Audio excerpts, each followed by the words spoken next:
డబ్బు, అనారోగ్యం, ఉద్యోగం, వ్యాపారం అప్పులతో బాధపడుతున్నారా? వెంటనే జేకేఆర్ గురువు గారికి కాల్ చేసి అపాయింట్మెంట్ తీసుకోండి. నమస్తే రమగారు. నమస్తే జయ.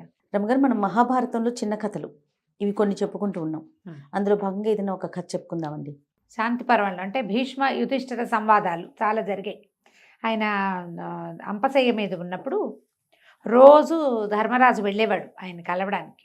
వెళ్ళినప్పుడల్లా రాజకీయపు సలహాలు, ఎట్లా మనం సామ్రాజ్య పాలన ఏ రకంగా చేయాలి అలాంటి విషయాలు కొన్ని, తర్వాత అసలు జీవితానికి ఉపయోగపడేవి కొన్ని ప్రశ్నలు, అట్లా కొన్ని ప్రశ్నల్లో భాగంగా ఆయన అడిగాడట. ఇప్పుడు సహాయకులు, రాజుకి సహాయకులు ఉండాలి ఖచ్చితంగా.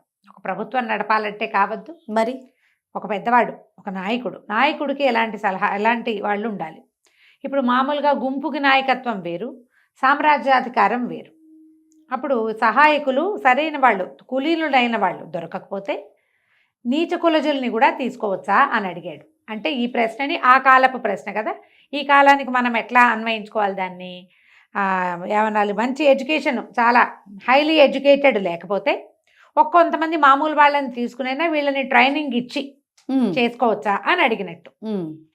ఫ్రెషర్ని తీసుకుని ట్రైనింగ్ ఇస్తాం కదా, అవును, ఎక్స్పీరియన్స్ లేకపోతే ఫ్రెషర్ని తీసుకోవచ్చా లాంటి క్వశ్చన్గా భావించాలి దీన్ని. అగ్రకులజులు అంటే ఉత్తమ కులజ సంజాతులు లేకపోతే నీచ కులజుల్ని తీసుకోవచ్చా అని అడిగాడు.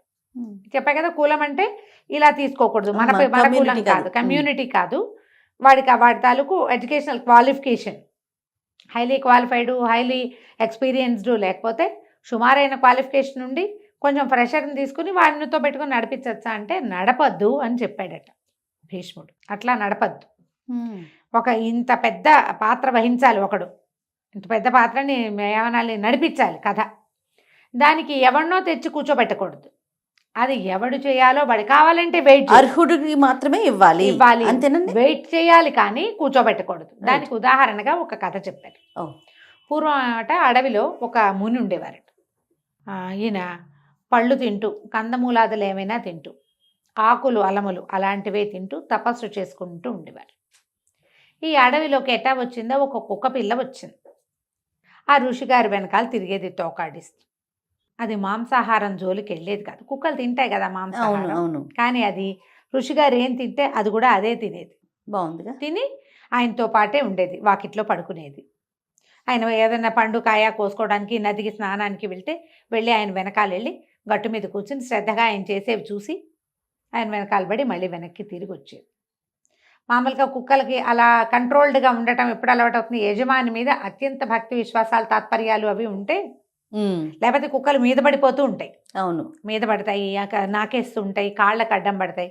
అట్లా కాకుండా ఒక సేవకుడిగా వెనకాల వచ్చి ఆయన చేసేది చూసి మనిషిలాగానే ప్రవర్తించేది కుక్క, బుద్ధిగా ఉండేది దాని వరకు అది. అయితే కొంతకాలం అయ్యాక ఒకరోజు ఆయన మునిగారు లోపల కూర్చుని తపస్సు ధ్యానం చేసుకుంటుంటే, అది ఆయన ధ్యానం చేస్తుంటే వాకిట్లో కూర్చునేది కుక్క. ఒక చిరుతపులి వచ్చిందట అక్కడికి. దానికి ఆహారం దొరకాలి, ఈ చిరుతపుల్లు కుక్కల్ని తింటాయి. మనం ఇటీవల కాలంలో చిరుతపుల్లిని ఎదిరించిన కుక్క అని ఇలాంటివి కొన్ని వీడియోలు కూడా చూసాం, సోషల్ మీడియాలో చాలా వైరల్ అయినాయి. ఈ కుక్క వెనకాల పడింది చిరుతపులి. అది ఆశ్రమం చుట్టూతా 2 రౌండ్లు కొట్టి చివరికి వగరుస్తూ దుఃఖంతో బాధతో మునిగారి దగ్గరికి పరిగెత్తింది, చిరుతపులి నుంచి రక్షించమని. మరి ఎట్లా, చిరుతపులి నుంచి ఆయన ఎట్లా రక్షిస్తాడు? చిరుతపులిని ఆయన కొట్టలేడు. ఇప్పుడు ఈ కుక్కకి ఏ బలం ఇస్తే అది చిరుతపులిని ఎదిరించగలదు? పైగా అది మాంసాహారి కాదు, తిరగబడి పళ్ళు చూపించడం కూడా దానికి రాదు. అది మునిగారి వెనకాలండి అటా పోయి ఇటా వచ్చి రావడం అదే అలవాటైంది, పళ్ళు కందమూలాలు తింటుంది. సరే ఈయన ఏమనుకున్నాడు, ఈయన చాలా కాలంగా తపస్సు చేస్తున్నారు కదా, ఆయన శక్తియుక్తులు ఉన్నాయి ఆయనకి, ఏమంటారు తపశ్శక్తి ఉంది. సరే కుక్కకి అభయం ఇచ్చి నువ్వు కంగారు పడకు అని చెప్పి దాని మీద మంత్రజలం చల్లి దాన్ని చిరుతపులిగా మార్చాడు.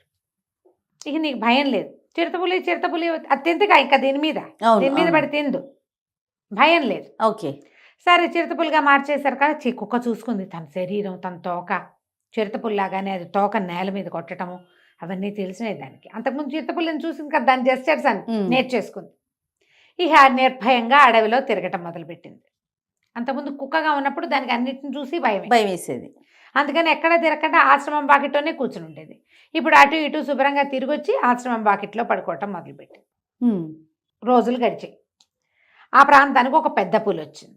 ఓకే, ఈ పెద్ద పులి అదేంటంటే చిరుత పులులను చూస్తే ఒక రకమైన చిరాకు దానికి. ఉమ్, ఏదో చిరుతపులి దాని ఆహారం మీదకి వచ్చింది ఉమ్, ఎప్పుడో.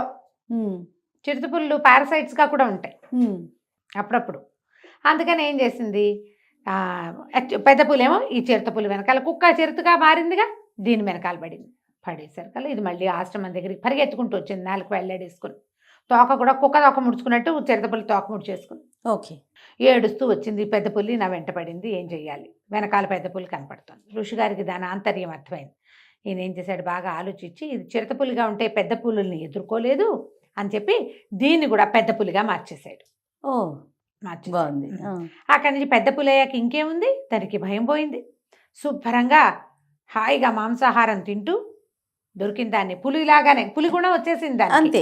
వేటాడుకుంటూ బ్రహ్మాండంగా వేటలు అవి ఆడుతూ బాగా తిని మదించి, కానీ వచ్చి ఆశ్రమం వాకిట్లోనే పడుకునేది.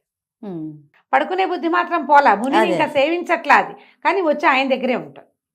ఒకనాడు ఏమైంది, ఒక మదగజం, ఒక ఏనుగు వచ్చింది అడవిలోకి. అడవిలో ఏనుగులకి ఉండుండే రట్టు వస్తుంది, దానికి వాటికి తెక్కొస్తుంది కదా, అది పరిగెత్తుకుంటూ వచ్చి పులి మీద పడింది. పెద్ద పులి పరిగెత్తుకుంటూ వచ్చింది, కుక్క పెద్ద పులి. మళ్ళీ వచ్చి గురువుగారి దగ్గర నుంచి, గురువుగారు ఏం చేశాడు, ఈసారి దీన్ని కూడా ఏనుగుగా మార్చేశాడు.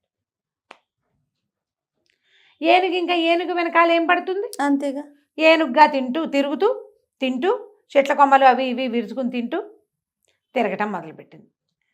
కొన్ని రోజులు గడిచి ఏనుగుగా ఉన్నా కూడా అది వచ్చి వాకిట్లోనే కూర్చునేది. ఋషిగారి వాకిట్లోనే కూర్చున్నది ఆశ్రమం బయట. ఓకే. ఇంకా కొన్ని రోజులు గడిచాయి. దానికి ఏనుగులాగా బిహేవ్ చేయడాలన్నీ బాగా వచ్చినాయి. ఒకనాడు ఒక సింహాల గుంపు వేటలో భాగంగా ఏనుగుల మీద పడింది. పడేసరికల్లా ఒక మగ సింహం దీన్ని వేటాడుతూ దీని వెనకాల పడింది.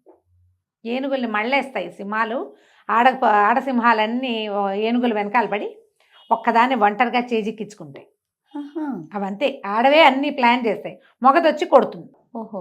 అయితే ఈ ఏనుగుల గుంపు వెనకాల పరిగెత్తే క్రమంలో ఈ ఏనుగు వెనకాల ఒక మొగ సింహం పడింది.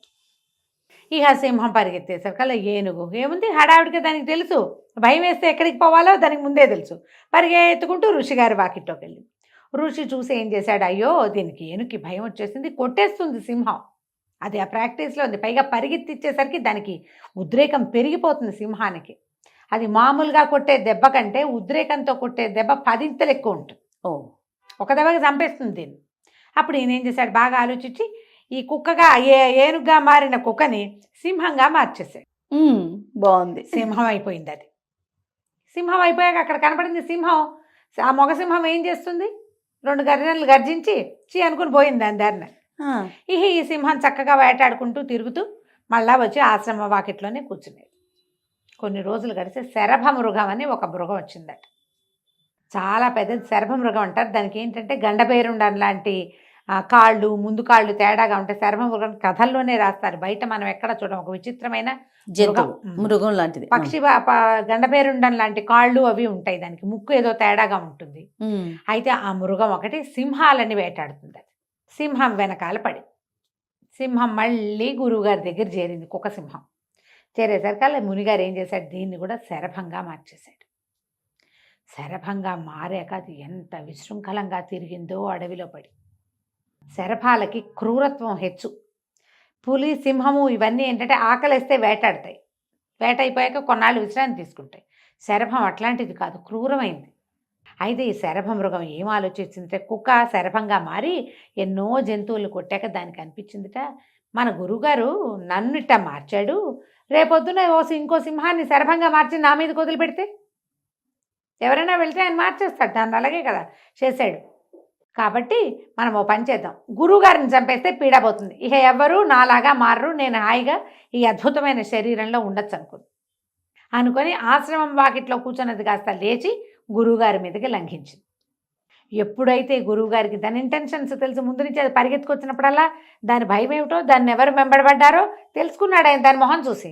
ఇప్పుడు తెలుసుకోడు, ఇప్పుడు తెలుసుకుంటాడు.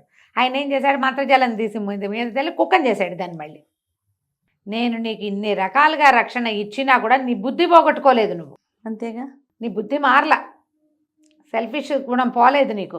పైగా జంతువుగా మారాక దాని గుణాలు కూడా తీసుకున్నావు నువ్వు. ఆ వాకిట్లో పడుకోవడం ఒకటే ఉంచుకున్నావు, మిగిలినవన్నీ పోయినాయి నీకు. విశ్వాసం అనేది కుక్క జారుకు జీవలక్షణం. అవును, అది అసలు లేదు నీ దగ్గర అని చెప్పి కుక్కగా మార్చేసి ఆ కుక్కని తన ఆశ్రమం చుట్టుపక్కల నుంచి తరిమేశాడు. ఇంకోసారి ఇక్కడికి అడుగు పెట్టద్దు అని భయపెట్టి పంపించేశాడు. ఈ కథ భీష్మ పితామహులు యుధిష్ఠిరుడికి అంటే ధర్మరాజుకు చెప్పారు. నువ్వు చిన్నదాన్ని తెచ్చి ఎంత పెద్దని చేసినా దాని బుద్ధి మారదు. దాని బుద్ధి మారదు, దాని లెవెల్ మారదు. ఇప్పటి లెక్క ఏంటంటే నువ్వు ఆ మామూలు వాడిని ఎవరి మీదైనా పగ సాధించడానికో, నీకు అత్యవసరానికో, మన రెండో మనిషి లేకో, వేరే చారా లేకో కనుక మామూలు వాడిని కనుక ఒక హై లెవెల్ జాబ్లో కూర్చోబెడితే, హై ప్రొఫైల్ దాంట్లో కూర్చోబెడితే వాళ్ళు అందులో ఫిట్ అవ్వరు. అంతే, ఎక్కడో ఓ చోట తమ ఒరిజినాలిటీ బయటపడిపోతుంది. ఇప్పుడు మనం చూడు, చాలామంది ఫేక్ సర్టిఫికెట్లు పెట్టి ఉద్యోగాలు తీసుకుంటారు, వర్క్ చేయలేకపోతారు. అంత వర్త్ లేదు కదా వాళ్ళకి. ఎందుకంటే బేసిక్స్ నుంచి నేర్చుకున్నది వేరు, కాగితం పెట్టి చేరింది ఎప్పుడూ వేరుగా ఉంటుంది. పైగా ఉద్యోగాలు ఈ రిసెషన్ అవి వచ్చినప్పుడు ఉద్యోగాలు తీసేసేటప్పుడు ముందు ఫేక్ సర్టిఫికెట్లు మళ్ళీ ముందు తీసేస్తారు. ఎక్స్పీరియన్స్ లేని వాళ్ళని తీసేస్తారు, మార్కులు తక్కువ అలా ఒకటి సెగ్రిగేట్ చేసి తీసేస్తారు కదా, వీళ్ళకి ముందే వస్తుంది పోస్టింగ్. అందుకని నువ్వు ఏ ఉద్యోగంలో మనిషిని పెట్టుకోవాలని నువ్వు అనుకుంటున్నావో దానికి సరిపడా వ్యక్తిత్వము, చదువు సంధ్యలు, ఎక్స్పీరియన్సు లేని వాడిని ఎప్పుడూ పెట్టుకోవద్దని భీష్ముల వారు యుధిష్ఠిరుడికి చెప్పారు. కథ కంచికి మనం ఇంటికి. భలే ఉంది రమ్మగారు, ఇంట్రెస్టింగ్గా ఉంది కదా, చాలా చాలా బాగుంది. పిల్లలు కూడా చెప్పచ్చు. 100%. నమస్తే. నమస్తే జయ.